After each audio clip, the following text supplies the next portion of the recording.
Olá, bom dia, graça e paz da parte de Deus e Pai e do nosso Senhor e Salvador Jesus Cristo, a nossa esperança. Como vai você? Como vai esse coração?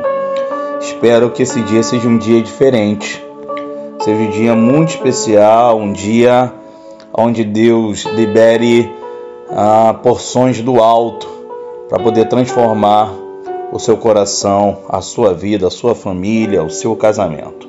Seja bem-vindo ao canal Venha o Teu Reino. Eu sou o pastor Tiago Santos e quero ser instrumento de Deus para poder abençoar a sua vida. Desejo também que você seja bênção na vida de outra pessoa, né? Compartilhe então essa oração, essa devocional que nós vamos ter. Eu vou finalizar orando por tua vida. Mas compartilhe aí com alguém que está precisando fortalecer a sua fé, fortalecer o seu coração através dessa oração. E se você quer ter uma fé arrojada, uma fé que transponte montes, uma fé que move montanhas, você precisa seguir aí o exemplo de Abel. O tema da nossa devocional hoje e dessa oração é: por um coração de Abel em terra de Caim. Eu vou ler Hebreus 11:4 e eu gostaria que essa palavra encontrasse guarida no seu coração. Diz assim: pela fé, Abel ofereceu a Deus mais excelente sacrifício do que Caim, pelo qual obteve testemunho de ser justo, tendo a aprovação de Deus quanto às suas ofertas. Por meio dela, também mesmo depois de morto, ainda fala. Você consegue perceber dois irmãos? Você consegue perceber um mesmo culto, duas ofertas, dois corações, duas intenções, duas reações, morte e vida. Consegue pensar comigo que nós vivemos em uma terra hostil? Terra de assassinatos, mortes, terra de sofrimentos e dores. Mas a pergunta que a gente procura responder é: como ter o coração de Abel em terra de Caim? Ou seja, como sondar nossas ações e intenções do coração de modo que a gente agrade ao Senhor? Queria que você prestasse atenção no relato original da história de Caim e Abel. Se você for lá puder pesquisar depois, se encontra em Gênesis 4 e é narrado do versículo 1 ao versículo 16, em que é contado, em um breve relato, como se deu a oferta e o aceite e a recusa da parte de Deus, e também a reação devastadora do coração de Caim, que se deixou, se você for lá fazer o estudo, ele se deixou ser levado pelo sentimento de rancor, consumando assim um pecado. Deus admoestou Caim após recusar a sua oferta, que foi direta e clara, dizendo assim: se você procederes bem, não é certo que você será aceito?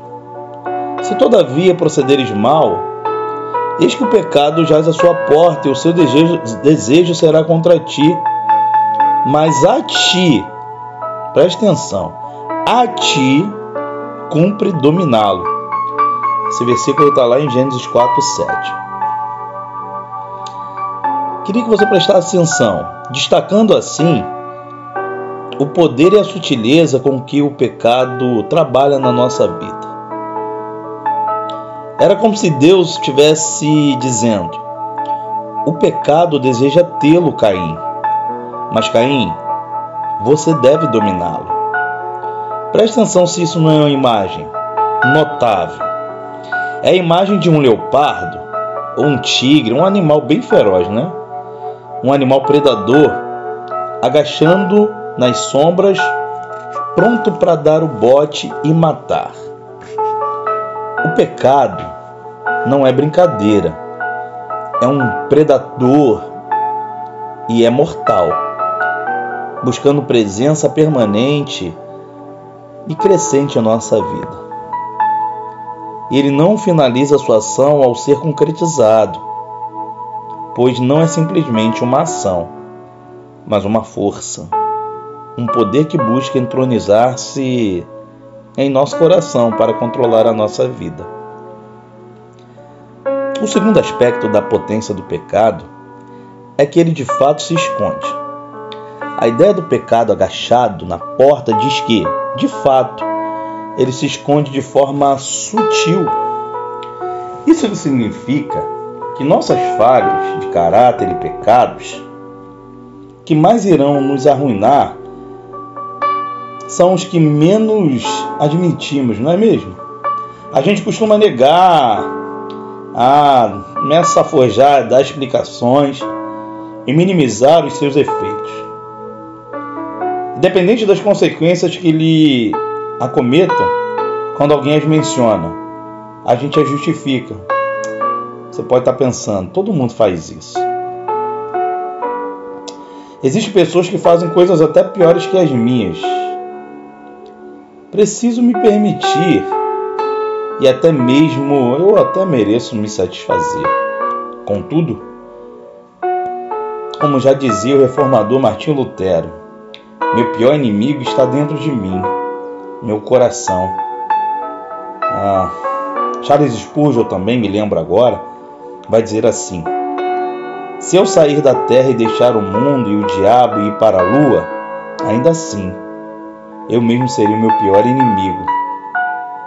Ai de nós. Eu queria que você parasse para pensar que o nosso coração é o nosso maior inimigo. Ele é enganoso, diz a Bíblia. Todavia, há um momento revelador. Há um momento em que corações são desnudados e as reais intenções ficam bem aparentes.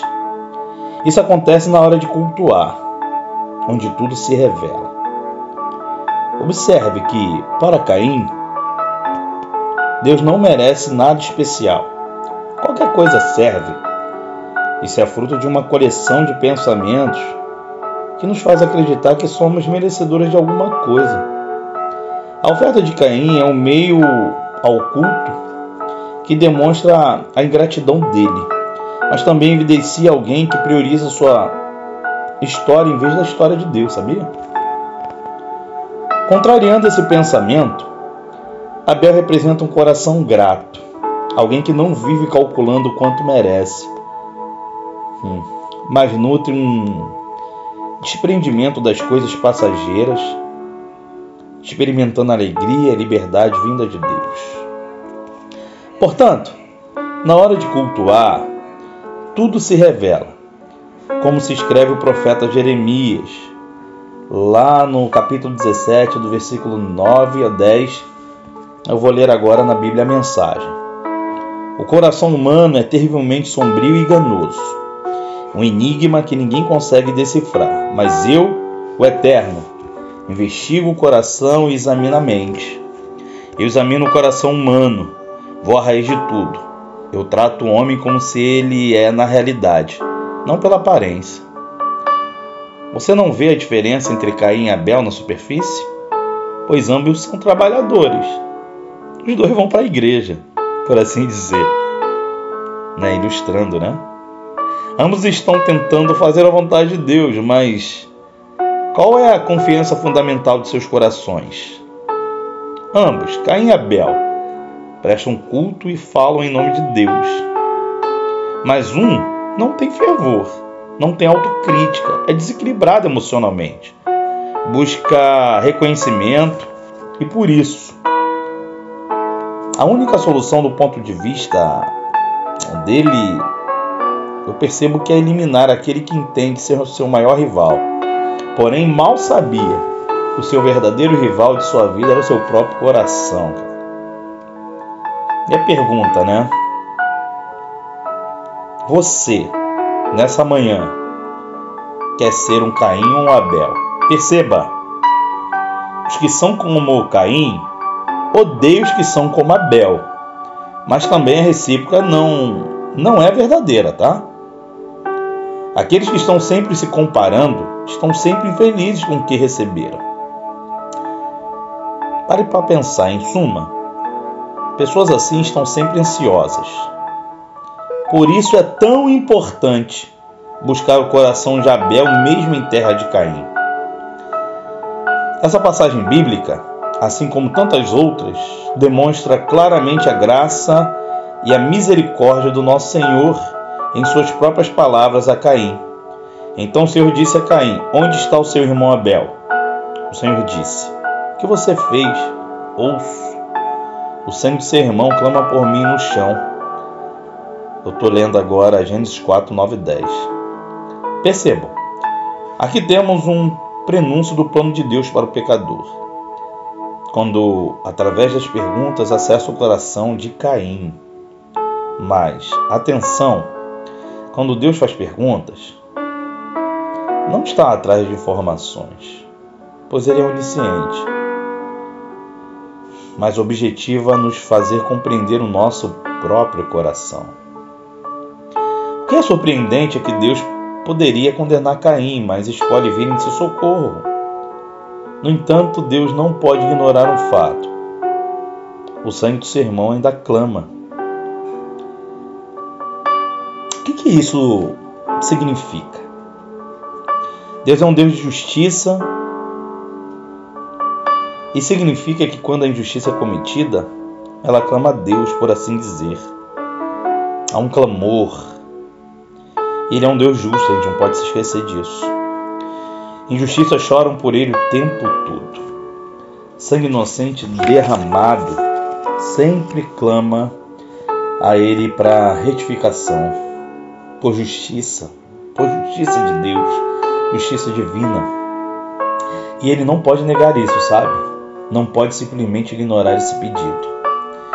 É exatamente por isso, anos depois, apareceu um outro homem que era muito parecido com Abel, porque ele veio ao mundo repleto de pessoas como Caim, escravos da religiosidade, que estavam sempre trazendo suas ofertas, honrando o sistema sacrificial, e ainda assim, eles odiaram e o mataram. A carta de Hebreus que a gente leu agora pela manhã diz que quando Jesus Cristo derramou seu sangue, uma vítima inocente da injustiça, seu sangue clamou, mas de uma nova maneira. Olha que Hebreus 12, 22 e 24 diz: vocês chegaram a Deus, o juiz de todos, e aos espíritos dos justos aperfeiçoados, e a Jesus, o mediador da nova aliança, e ao sangue da aspersão que fala melhor do que o sangue de Abel. Jesus Cristo foi, em certo sentido, o Abel definitivo, porque foi a única pessoa verdadeiramente inocente que veio a este mundo. Ele não era um Caim murmurador, ele simplesmente amou até mesmo os seus maiores algozes. Aqueles que em seu tempo foram como Caim não suportaram e o assassinaram. Porém, ele não morreu como vítima da injustiça e de seu amor desenfreado pelas pessoas, mas sim, ele morreu intencionalmente, fruto de sua própria entrega e decisão. Pare para pensar nisso. Ele morreu em nosso lugar, para pagar a pena das nossas faltas, das nossas injustiças e pecados. Por isso hoje, o sangue de Cristo fala melhor do que o sangue de Abel. Que essa devocional possa ter abençoado a sua vida. E que, se você prestou muita atenção de princípios de como ter o coração de Abel em terra de Caim. Talvez você está cansado do seu coração, você está cansado de ser enganado pelo seu coração. E você quer um novo coração, um coração de Abel. Um coração de Deus, um coração de Jesus. Um coração cheio da justiça de Deus, cheio da graça e da misericórdia do Senhor. um coração cheio de fé. Cheio de fé. Coloque a mão no seu coração onde você está agora, que eu vou orar por você. Senhor Jesus, nós vivemos de fato numa terra de Caim, uma terra da injustiça, dos assassinatos, da grande violência. E isso por vezes contamina tanto o nosso coração, afeta tanto o nosso ser, esmorece tanto o nosso espírito. Mas nessa manhã, nós queremos te pedir um novo coração. Um coração não de pedra, mas sim um coração de carne. Um coração de Abel, um coração onde o Senhor escreveria todas as suas leis, para que a gente funcionasse de uma maneira tão bonita, que te honrasse e te agradasse. Nós queremos te pedir perdão pelos nossos erros e pedir, Senhor Deus, a tua graça na nossa vida, em nome de Jesus. Amém. Deus te abençoe nesse dia, que Deus abençoe a sua semana, que Deus abençoe o seu coração nessa terra de Caim.